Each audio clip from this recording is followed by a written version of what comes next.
Заң бұзсаңыздар прокуратураның санкциясымен бірақ келер едік, дедім мен. Жай қылмысты ашу үшін көмек сұрай келдік. Заңгердің қажеті бола қоймас. Қызметтік куәлігіңізді көрсем бола ма? Кешіріңіз, мен ауыз күйдірер ыстық шайды бір ұрттап алдым да, төс қалтамдағы куәлігімді суырып қолына ұстата салдым. Түрік жігіт Алматы қаласы Ішкі істер департаменті криминалды полиция басқармасының басшысы подполковник Бәкіров Әди Әлімұлы деген жазуды ежіктеп, әрі дауыстап оқып шықты. Өзіме жазып алсам бола ма, деді сосын. Қарсы емеспін, дедім мен. Ол алдында тұрған қалың дәптерге аты жөнімді, қызметімді латын әріптерімен тым тез жазып шықты да, құлағым сізде, деді. Ұтыс ойын туралы SMS кімдерге жіберіледі? Барлық абонементке. Бұдан компанияға қандай пайда бар? Бүкіл Қазақстан бойынша ұтысқа қатысқысы келетіндер бізге миллиондаған SMS жолдайды. Әр SMS-тің құны 9 теңгеден, қоңырау шалудың құны арзандаған сайын клиенттер бір-біріне SMS жазбайтын болды. Біз жаңа жыл мерекесінің алдында ұтыс ойнатып, SMS-тен түсер пайданы еселеп алғымыз келді. Сыйлық қалай беріледі? SMS-тен түскен пайданың 30%-ына бағалы сыйлықтар аламыз. Жеңімпаздар ұтқан сыйлықтарын Кисел компаниясының өнімін сататын кез келген дүкеннен алып кете алады. Бір номерге сыйлық алғаны жөнінде SMS жіберсек, өте ауыр қылмысты ашу үшін ауадай қажет болып тұр. Ресми хат жолдасаңыздар, заңгерлер келіссе. Ресми хат та жолданады, заңгерлер де келіседі, дедім мен. Мен айтқан SMS-ті дәл қазір жолдауымыз керек. Ыстық қою шайды сүйсіне сораптап ішіп отырған жігітке Анелдік 8301 487 15 деп басталатын нөмірін бердім. Қаланың қақ ортасында сіздердің өнімді сататын қандай дүкендер бар? Цумда. Түрік жігіт қаладағы барлық дүкендерді тізе бастап еді, мен оны тоқтаттым. Цумда қай қатар, қай орын? Бірінші қабат, екінші қатар, 13-ші орын. Маған қағазбен қалам берсеңіз.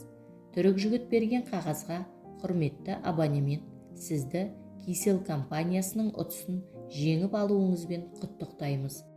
Бағалы сыйлығыңызды 27 желтоқсан күні сағат 15:00 мен 18:00 арасында әкетсеңіз болады. Біздің мекенжайымыз Цум сауда орны, бірінші қабат, екінші қатар, 13-ші орын. Майор, компанияның заңгерімен сөйлесіңіз, дереу менің атымнан компанияға ресми хат жазыңыз. Ал сізге айтарым, SMS дәл қазір жолданатын болсын. Бұл өте маңызды бұйрық. Орындау сіздің міндетіңіз, дедім сөзімнің соңын түрік жігітке арнап. Осыны айттым да, орнымнан тұрып жүріп кеттім. Жұмыс орныма жетіп, Алматы қалалық Ішкі істер департаменті басшысының қабылдауына кірдім. Қылмыс жайындағы барлық мәліметті генералға баяндадым. Арнайы операция ұйымдастыратынымды, ертең сағат 3-ке дейін Цумға 7-ші басқарманың жігіттерін жұмылдыру керектігі туралы ойымды айттым.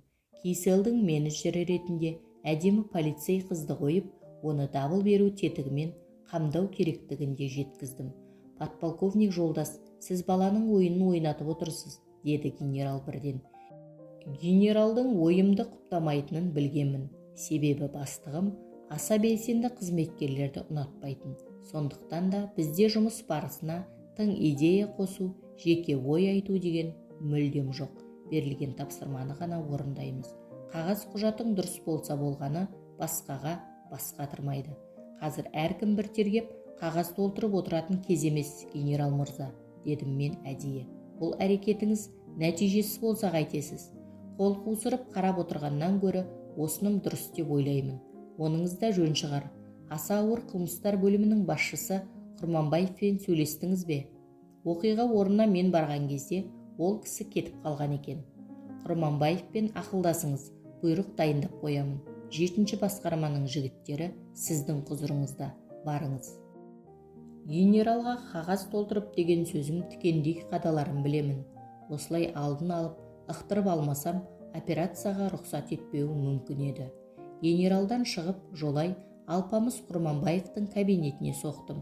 Ол кісі орында жоқ екен. Хатшысы жұмыстармен қалада жүргенін айтты. Сол жерде тұрып Құрманбаевқа қоңырау шалдым. Ол жарты сағаттан кейін менің кабинетіме кіріп шығатынын айтты. Кабинетіме келдім де хатшы қызға Құрманбаевтан басқа мені ешкім мазаламайтын болсын дедім. Жұмыс орнымда шағын тоңазытқыш бар еді. Соның ішінде ылғи да коньяк тұрады. Тастай суық бір стакан коньякты іштім де диванға жантая кеттім. Қанша ойламайын десем де көз алдымнан бір бүйірлей жатқан әнелдің, оның жанындағы басы кесілген шарананың картинасы кетер емес. Әнелдің күйеуін тергеу керек шығар деген ой келді. Тергеушіге қоңырау шалдым. Әнел Күнбасованың күйеуінен сұрақ жауап алынды ма? Алдық, подполковник мырза.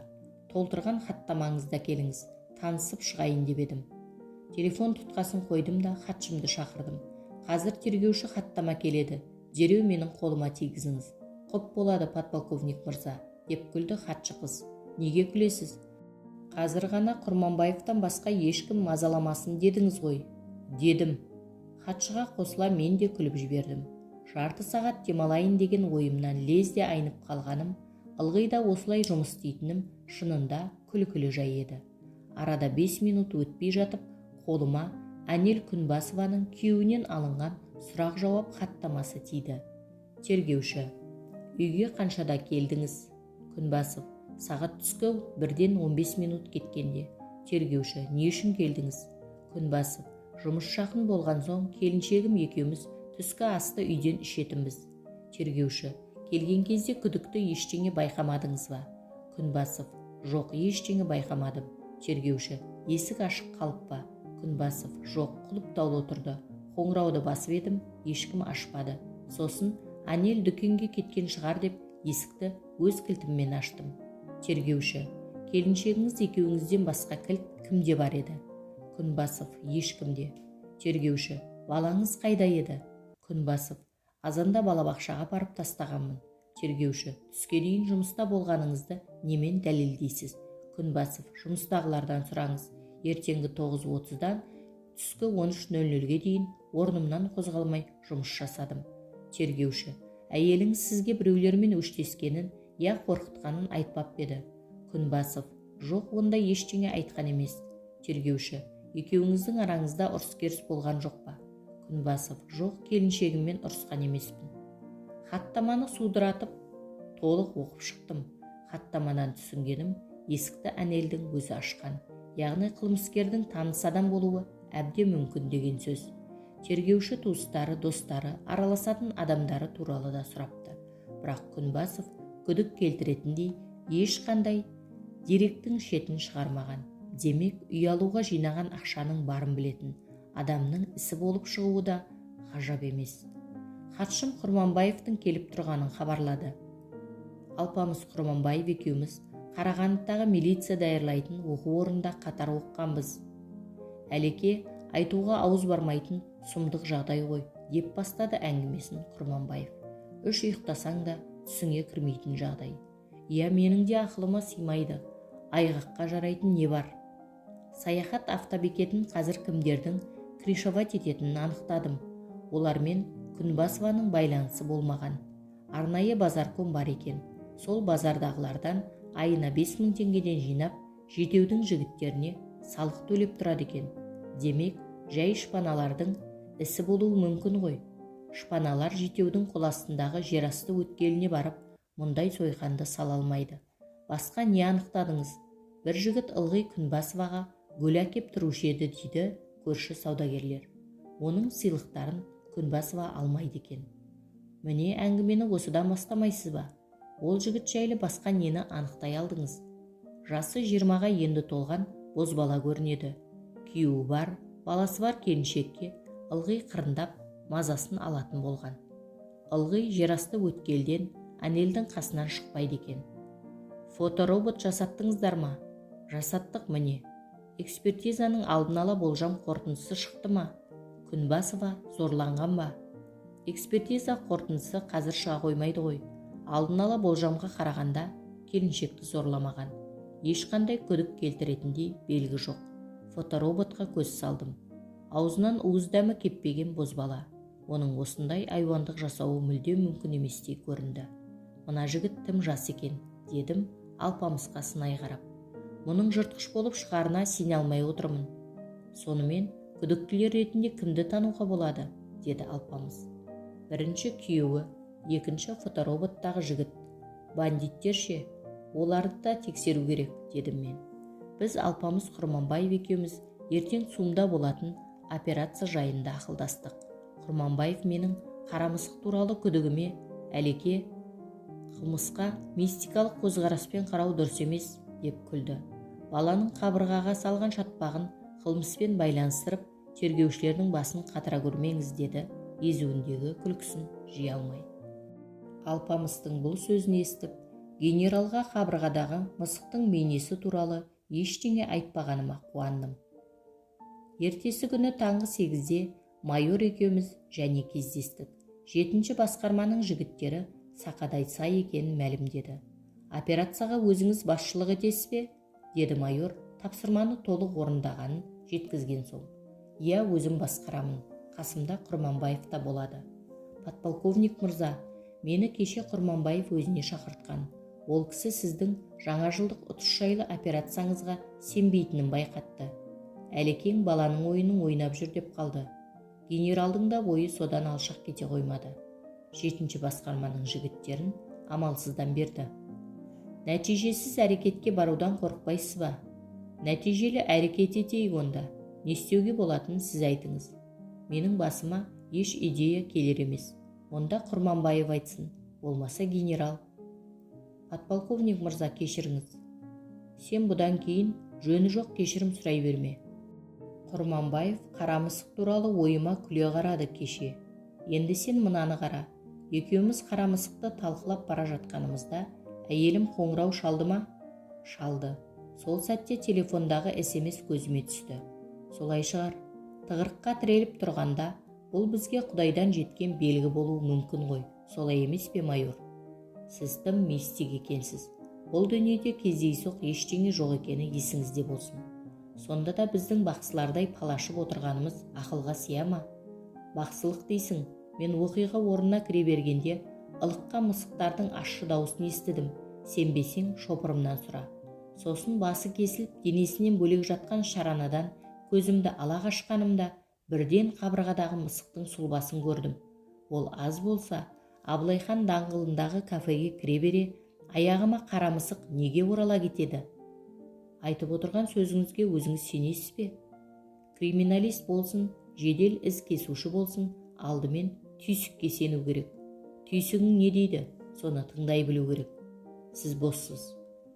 Майор шығып кеткен соң, өзімнің не айтқанымды ойлап, ұялып кеттім. Кешегі оқиға менің жүйкеме ауыр соққы болып тиген. Соның салдарынан өзімнен шені төмен қызметкерге іштегі ойымды ақтара салып отырсам керек. Кеше ол ауыр қылмыстардың көбеюін қоғамдық санамен, бүгінгі мемлекеттің саясатымен байланыстырып пәлсапа соқтым. Бұл басқарма басшысының ашық айтатын сөзі ме? Менің осындай мінезімді білетін әйелім, өз көріңді өзің қазып жүресің деп ылғи да кейіп отырады. Менің қызмет сатысынан тез өсуімнің өзі мистикаға толы. Бірақ оны кімге айтарсың? Оған кімді қалай сендіресің? 7-ші басқарманың жігіттерін 3 топқа бөлдім. Бір топ сыртта қалды. Оларға ЦУМ маңына тоқтаған әр көлікті, одан түскен әр адамды бақылау тапсырылды. 2-ші топтың жігіттері ЦУМның ішінде сауда жасап жүрген адамдардың кейпіне еніп, компания менеджері, яғни өзім таңдаған полицей қыздың қимыл әрекетін бақылап тұрды. 3-ші топтың жігіттері ЦУМға кіріп шығатын барлық есіктерді торуылдап күзетіп тұрды. Бәрі де азаматтық киімде. Сырт көз сауда орнының ішінде 30-дан аса полицейдің жүргенін біле қоймады. Құрманбаев екеуміз 2-ші қабаттан барлығын бақылап тұруға ыңғайлы орын таптық. Сол жерде көне достардай әңгімелесіп тұрмыз. Әлеке, Алматының қылмыстық топтары да әнелді өлтіргендерді іздей бастапты. Неге? Олардың болжамы бойынша бұл шетелдік бандиттердің ісі болуы мүмкін. Шетелдіктердің жас келіншекте не шаруасы бар? 90-шы жылдары шешен бандиттері Алматыға кіре алмай қалғанын білесіз ғой. тағы талпыныс жасап жатса керек. Соңғы айларда шекарадан өткен шетелдік бандиттер бар ма екен? Бар.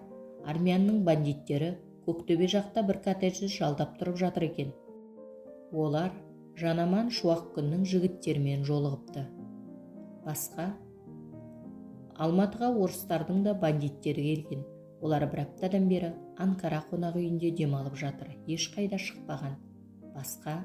Шешендердің қылмыстық топтарынан 10 шақты жігіт жүрген көрінеді Алматыда. Уақытша тіркеуге тұрмаған. Қай жерге тоқтағанын анықтай алмадық. Алматыда жүрген сол бандиттердің ішінде авторитеттер бар ма? Жоқ.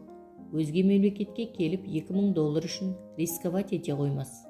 $2000 қолдарына ілген соң ала салуы мүмкін ғой.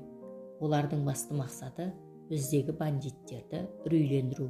Әйтпесе, жетеудің жігіттерінің иелігіндегі базардың адамын шетелдік болмаса, өзіміздікілер өлтіре алмайды. Сөзіңіздің қисыны бар, дедім мен. Бірақ көресіз, шетелдіктер емес. Меніңше, қылмыс әлемінің ішкі заңын білмейтін адамдардың ісі. Дәлеліңіз қайсы? Түйсігім солай дейді. Сосын қарамысық дейсіз ғой, деп күлді Алпамыс. Құрманбаев мырза, сіз мені келеке етіп тұрсыз ба? Дедім ашуланып. Сағатыма қарап едім, тура 3:30 болыпты. Төменгі қабатқа көз салдым. Жаңа жылдың қарсаң емес пе? Сауда қызып жатыр. Телефон сатып алып жатқан адамда есеп жоқ. 7-ші басқарманың жігіттері әр саудагердің басын қатырып, телефон алатын адамдардай саудаласып жүр. Әлеке кекеткенім емес, кішкене реалист болсаңыз дегенім ғой. Ал реалист болдым делік, не өзгереді? Біз қазір ЦУМда қамалып отырмас едік. Тым құрыды. Шетелдік келген бандиттердің қылмыс болған күні қайда болып, не істегенін тексеріп үлгерер едік. Құрманбаев осыны айтқан сәтте, менеджер болып отырған полицей қыз дабыл тетігін басты. Екеуміз де дереу 1-ші қабаттағы 2-ші қатардың 13-ші орнына қарадық. Апыр-топыр болып жатыр.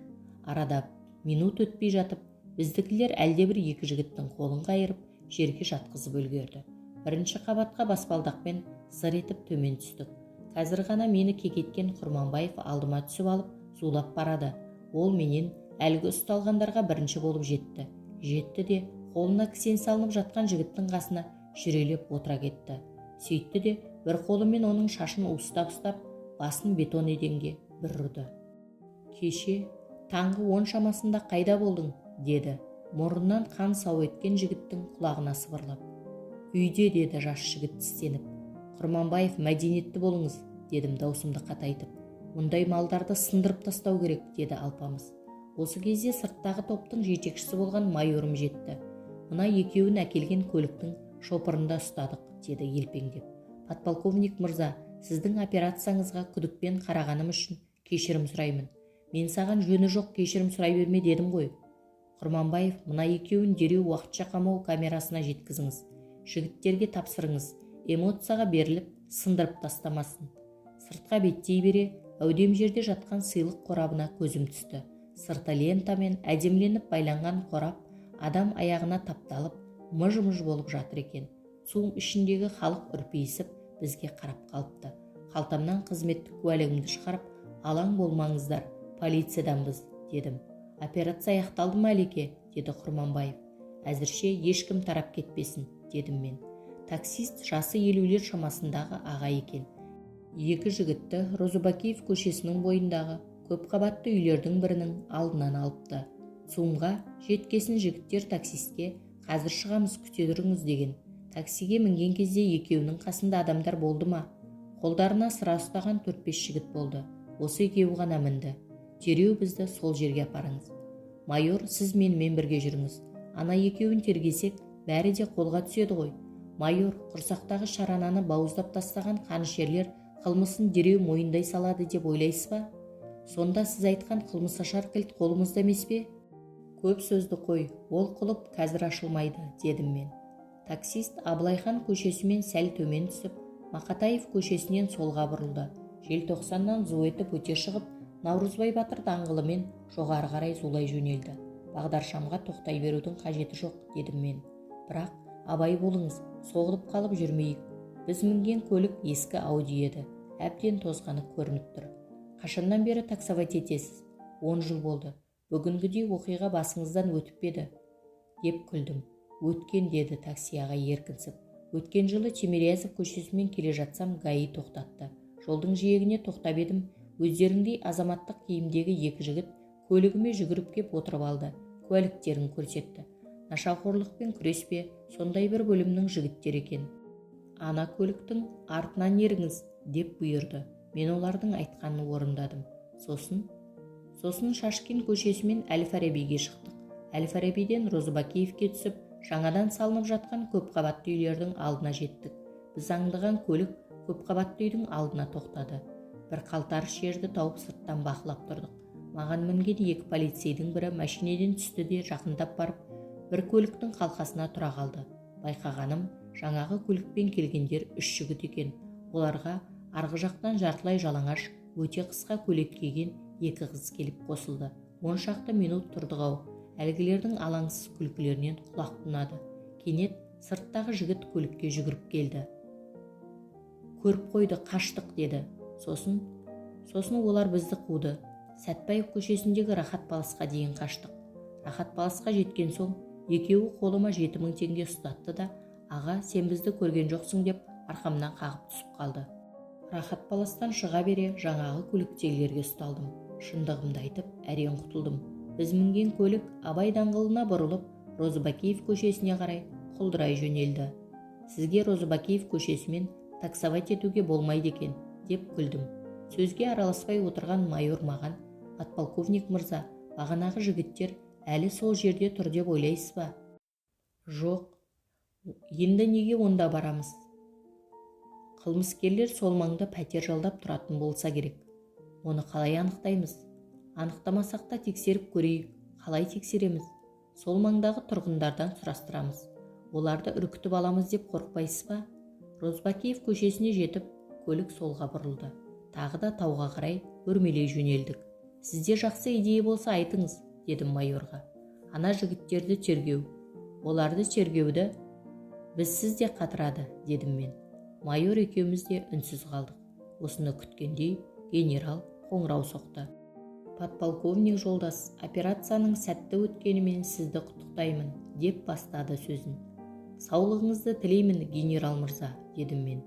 «Сіздің кандидатураңызды үздік полиция қызметкері медаліне ұсынғалы отырмын. Ниетіңізге разымын, генерал мырза. Тәуелсіз Қазақстан мемлекетіне адал қызмет атқарамын демейсіз бе?» Медальді алып тұрып, бұл сөзді бар даусыммен айтатын боламын, генерал мырза. «Жақсы, сау болыңыз». Телефон тұтқасын қоя салып, «Қылмыс әлі ашылған жоқ, маған медаль тағып тастады», деп күлдім. «Подполковник мырза, сіз басшылыққа ішкі қарсылығыңызды ашып байқатала береді екенсіз». «Ішкі қарсылығымды кімге байқаттым? Мысалы генералға. Басқа, маған да байқатасыз қарсылықты. Бұл сіздің ойыңызша қылмыс па, майор?» «Жоқ, сонда да сақ болғаныңыз жөн емес пе? Мен басқадан сақтансам да сенен сақтанбаймын», дедім, қайтадан сенге көшіп. «Неге? Сен кеше басы кесілген шарананы көріп, өз-өзіңді ұстай алмай қалдың, сосын жыладың. Бұл менің осалдығым ғой. Жоқ, адамдық қасиетіңнің жоғалмағанының белгісі. Біздің қызмет кісіні адамдығынан айырады». Майор менің бетіме риза кейіппен күлімсірей қарады. Біз мінген көлік Розыбакиев пен Байқадамов көшелерінің қиылысында тұрған 9 қабатты үйдің алдына тоқтады. Байқадамов көшесін ол кезде алматылықтар ескі атауымен Кехтенко деп атайтын. Сол Кехтенко көшесінің бір бүйірінде 9 қабатты екі үй, жолдың қарсысында Қазақстандағы тұңғыш Ислам банкі Лариба банктың ғимараты тұр. Қаланың бұл тұсы 2000 жылдары оңаша аудан болатын. Бұл көшелердің бойынан бірде-бір қоғамдық көлік жүрмейтін. Тұрғындар қоғамдық көлікке міну үшін Гагарин даңғылына шығушы еді. Мен 9 қабатты үйге қарадым. 2-ден 4 подъезд бар. Әр қабатта 3-тен үй болғанның өзінде 4 подъезде 200-ге жуық үй бар деген сөз. Ол 200 үйдің қайсысының есігін қағып жүресің? Құрманбаевқа телефон шалдым. 7-ші басқарманың жігіттері орында ма? «Иә, тарамай, сіздің бұйрығыңызды күтіп отыр». Олары дереу Розыбакиев пен Кехтенко көшелерінің қиылысына жіберіңіз. Құп болады. Қолға түскен 2 жігітке осмотр жасадыңыздар ма? «Иә». Не табылды? Құжаттары, ақша, қалта, телефон. Маған телефондарын беріп жіберіңіз 1 сағатқа. Телефондарын әлі тексеріп үлгермедік. Үлгересіз. Құрманбаев жолдас, айтқанымды орындаңыз. Ұсталғандарды тергедіңіздер ме? Ештеңені мойындамай жатыр. Телефон тұтқасын қоя салдым. Сосын майорға қарап, таксист ағайға түсініктеме жазғызып, сосын жібере сал. Тұрғылықты мекен жайын, телефон нөмірін алып қал. Куәгер ретінде қажет болып қалуы мүмкін дедім. Ол кісіні де департаментке апарып тергеуіміз керек қой, деді майор. Неге бүйтуіміз керек? Ұсталған екеуінің сыбайластарына хабар беріп қойса қайтеміз. Сыбайластары енді 2-3 сағатта, онсыз да Алматыдан тайып тұрады. Екеуінің хабарсыз кетуінен күдіктенбейді дейсің бе? Сіздің жұмыс істеу стиліңіз криминология ғылымымен сәйкесе бермейді екен, деді майор езу тартқан болып. Кей дүниені логикаға салып сараптау керек, дедім мен. 9 қабатты үйдің қарсысында кішкене ғана дүңгіршек тұр еді. Соған кірдім де 3 лакомка, 3 макси шай алдым. Сөйтіп түсініктеме жазып жатқан таксист ағай мен майорға бірден лакомка мен макси шай ұсындым. Жүрек жалғап алыңыздар. Таксист ағай жержаңғақ пен крем араласа жасалған нанды қарпып жей бастап еді, езуі әппақ крем болып қалды. Аузыңызды сүртіңіз деп қалтамнан беторамал бердім. Рахмет, қажет емес деп жеңімен аузын сүрте салды. Беторамалды алуға ыңғайсызданып қалғанын аңғардым. Қыстың күні қысқа емес пе? 7-ші басқарманың жігіттері жеткен кезде ымырт жабылып, көз байлана бастаған. Мен басқарманың жігіттерін үйді айналдыра күзетке қойдым. Сөйттім де олар әкелген 2 телефонды ақтарып қарап шықтым. 2 телефоннан ең көп хабарласқан нөмірді анықтадым. Әлгі нөмірді тердім. Арғы жақтан «Алло» деген дауыс естілді. «Менттер келе жатыр, қашыңдар», деп жанұшыра айғайлап, телефон тұтқасын қоя салдым. Арада 3-4 минут өтпей жатып, подъездердің бірінің есігі қатты тепкеннен серпіле ашылды да, бір жас жігіт жүгіріп шықты. Оның сырт киімін асығыс киіп бара жатқанын байқап қалдым. Оның артынан 5-6 ере шықты. «Ұстаңдар» деп айғай салдым. Жігіттер бұйрықты сол сәтте орындады. Операцияның ертесі күні жедел із кесушілер алматылық Қарамысық қылмыстық тобының тағы бір мүшесін ұстады. Қолымызда ешқандай бұлтартпас дерек жоқ. Сөйте тұра 9 адамды қолға түсірдік. Мен ұсталғандардың бәрімен аз-кем әңгімелестім. 9-дың ішінде Ержан Ислямғалиев деген жігітпен әңгімеміз жараспады. Көзіне бір қарағаннан-ақ топтың лидері екенін білдім. Ол қарсы алдындағы маған емес, кішкентай ғана терезедегі темір торға қарай берді. «Мынаны жеке қамау керек, ешкімнен хабар ала алмайтын болсын», дедім тергеушіге.